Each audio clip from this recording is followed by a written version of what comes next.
Let's jump into it. So I'm Top Jimmy. I am Chief Music Lover at Jam Session Radio, an internet streaming station.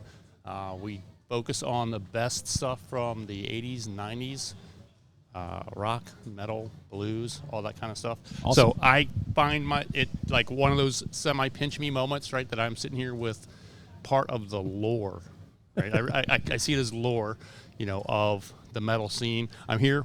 Our guest is Brian Slagel, recognized as the first founder of a U.S. metal fanzine. Yep. And then it kind of went from there.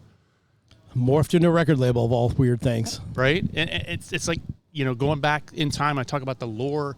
It's like, you at one point said, hey, right, I want to share the music, that I've been writing about, but I want to share the actual music. And you put out a compilation that is, part of legend now. A lot of those folks on that initial compilation are not only still in business, some of them are actually going to be here in the building, this weekend here at ROCKNPOD. We're talking like folks like Ron Keel, right, from Steeler. I mean, that's kind of wild. First song on that record too. Yeah, the original one. That it's and it was such a big thing, right? You had multiple pressings of it. I mean, that had to be. Well, yeah, it was weird because I didn't know what I was doing as a 21-year-old kid, and I just somehow pulled enough money to get together to put 2,500 copies of this record because I wanted people to hear what was going on in L.A. because at this point, no internet, labels didn't care, nothing.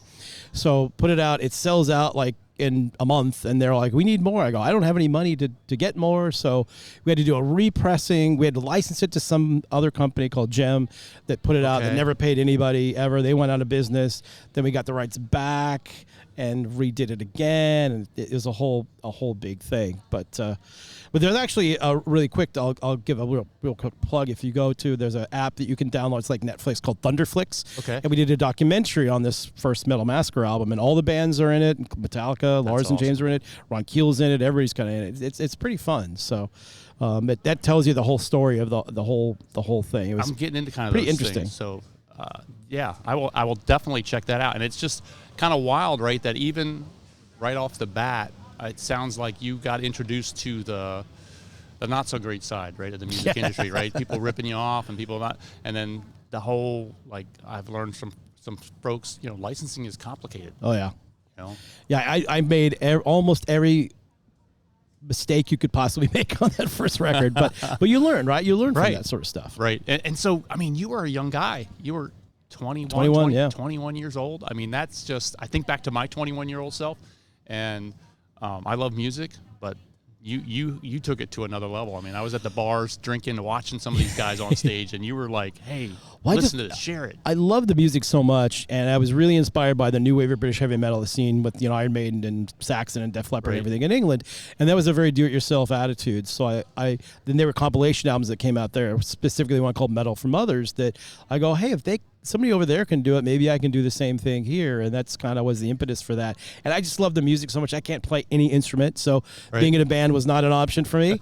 So I go, what else can I do? So I started the fanzine, and then worked at a record store, and then put the record out, and eventually morphed into a label, and here we are. And that label, right, Metal Blade Records, has birthed so many amazing bands. I mean, it's just,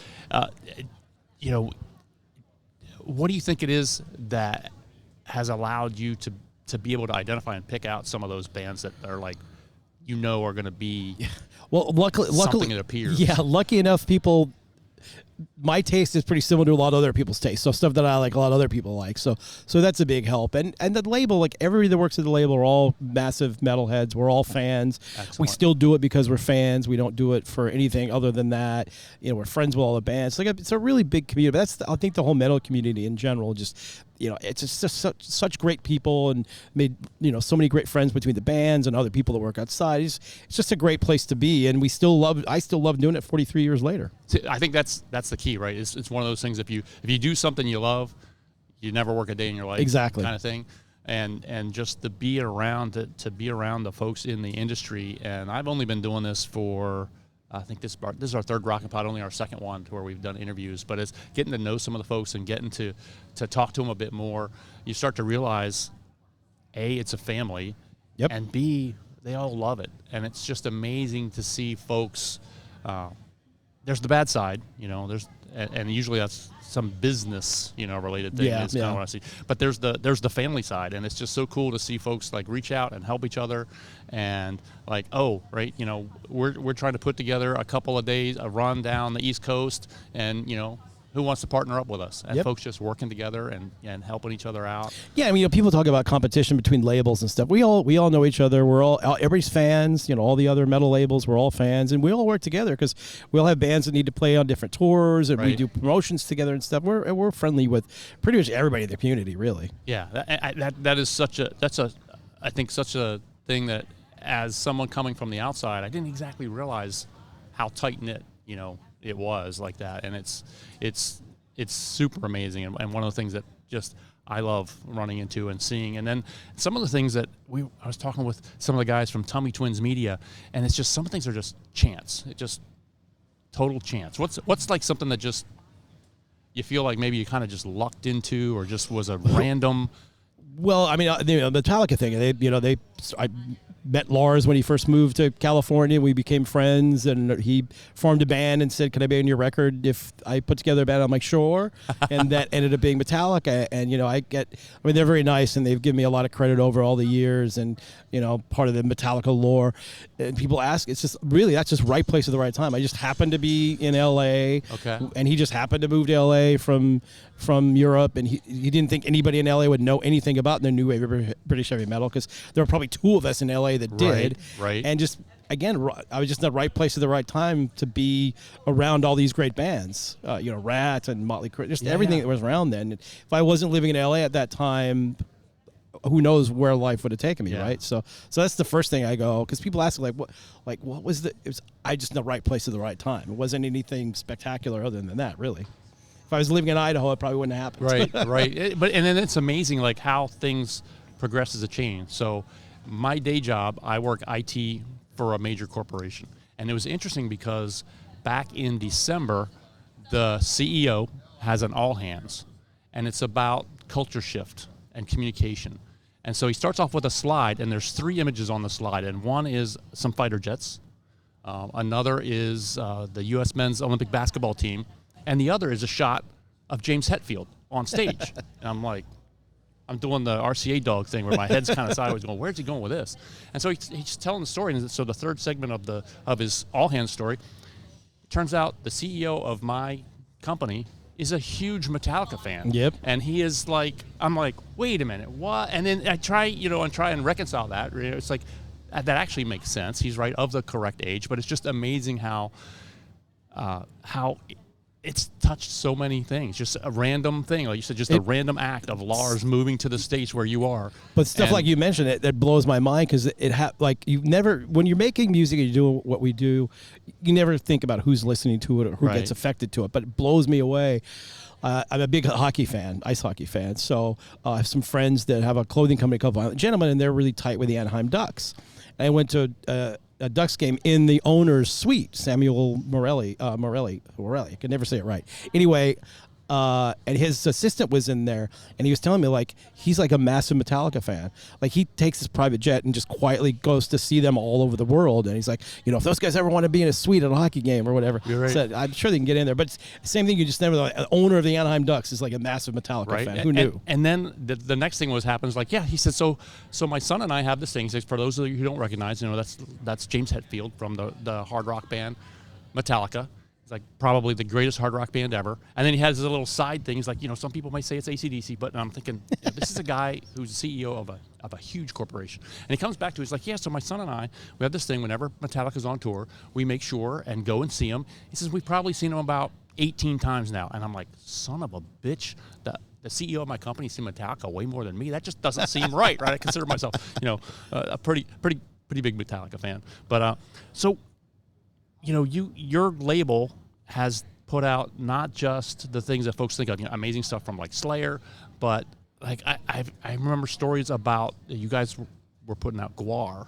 Yeah. And of course, those guys are kind of controversial. Right? Yeah. If you're not familiar with Gwar, and I think there was a story about how there was maybe some pressure for you guys to Kind of. Yeah, so we were at Warner Brothers. We had to deal with Warner Brothers for 4 years because so many bands have been taken from us by the majors, and they didn't do a good job on them, and we kind of needed to be with the majors, so we with Warner Brothers in the early 1990s.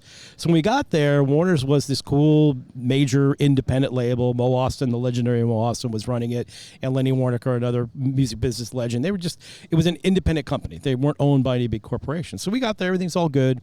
About a year and a half into it, they sold to Time Inc., and it became very, very corporate. And then Ice-T, my good friend Ice-T, puts out a song called Cop Killer, and everything goes crazy. Like, the executives are freaking out because everybody's like freaking out about this. So I'm just like, I love the controversy. I go, good. I grew up a Kiss and Alice Cooper fan. I like to poke, shock people, poke at the mainstream.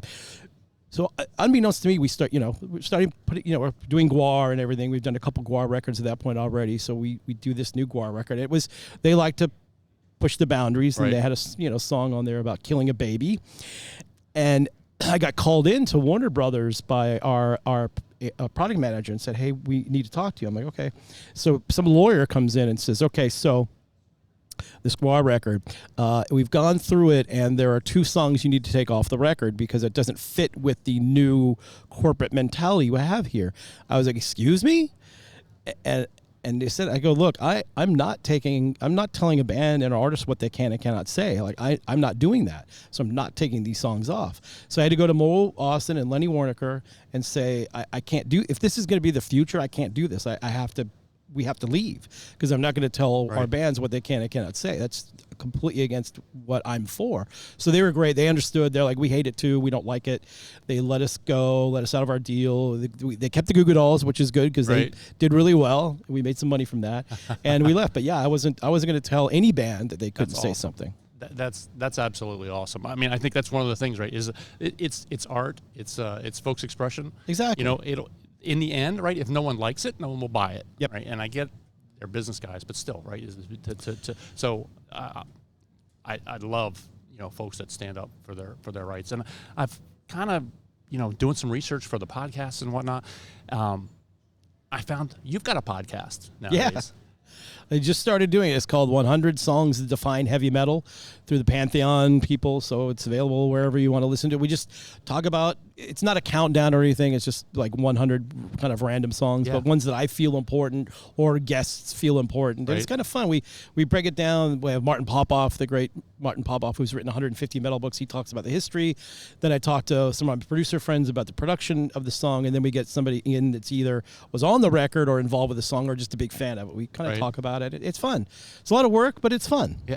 One of the things that I like is I'm a liner notes kind of guy. I love the days of when you could grab an album or even a CD and dig through it, right, and say, oh, they credited so-and-so, or they gave thanks to so-and-so, and kind of digs in there. So I found myself, I think I'm I'm kind of picking and choosing the ones that I'm listening to, but I'm 6 into it, and I absolutely love the format. Oh, cool. I love that you give, somebody gives the history, they give the production details, here's what was going on, here's what was happening, and you get some insight of what else was going on right at that point in time in the music industry. Somebody had put this out, somebody put that out. And so I started picking and choosing on some of the ones that I was like, that doesn't necessarily strike me as one of the, 100 songs that define heavy metal. And as part of that, right, I was wearing their T-shirt yesterday, Thin Lizzy. Yeah. Right? I'm like, until I was listening to the podcast, I'm like, I never thought of it that way. Well, I'm an old guy, right? So I grew up in the 70s. So that's what got me into it. And especially Thin Lizzy, there is not a single metal band, whether it's Cannibal Corpse or the heaviest bands all the way to anybody else, that was not influenced by Thin Lizzy. They all love the band. They all love what they did. I did a podcast a while ago with Scott Gorham, who we reissued 5 Thin Lizzy records at Warner Brothers in the 70s, which is one of my greatest accomplishments ever, I think, in the music business. But I was talking to him, and I explained to him about that, and he had no idea. He's like, really? Yeah. He said, all these young kids out there, they're 20-year-old kids in these heavy metal bands, love Thin Lizzy. They want to know more about it, and they're obsessed with it. And he's like, really? I go, yeah, everybody is influenced by Thin Lizzy. Started with Metallica and Slayer, and from there on out. Yeah, and I think, you tell the story about how, Metallica has the original, Thin Lizzy logo, right, hanging in there. In their practice space. I'm jealous of that, by the way. I think that's totally cool. So I know we're coming up on time, and I don't want to keep you. Brian, I want to say thank you, not just for being my guest. Thanks for all the stuff that you've done over the years. I look forward to stuff. I still look forward to things you put out, these days. Oh, nice. Talus, the things. Billy Sheehan, awesome guy. I'm going to be talking with Billy some tomorrow. So I just want to say thank you and good luck with the podcast. I'll be listening. I'll be telling folks to listen to that 100 songs that define heavy metal. Find that wherever you get podcasts. And Brian and his buddies, Marty, they are going to inform you. It's super cool. Cool. Thank you, Brian. Awesome. Thank you so much. I appreciate that. Absolutely. Jam Session Radio, streaming more of what you're streaming for. Crank it up and let's jam.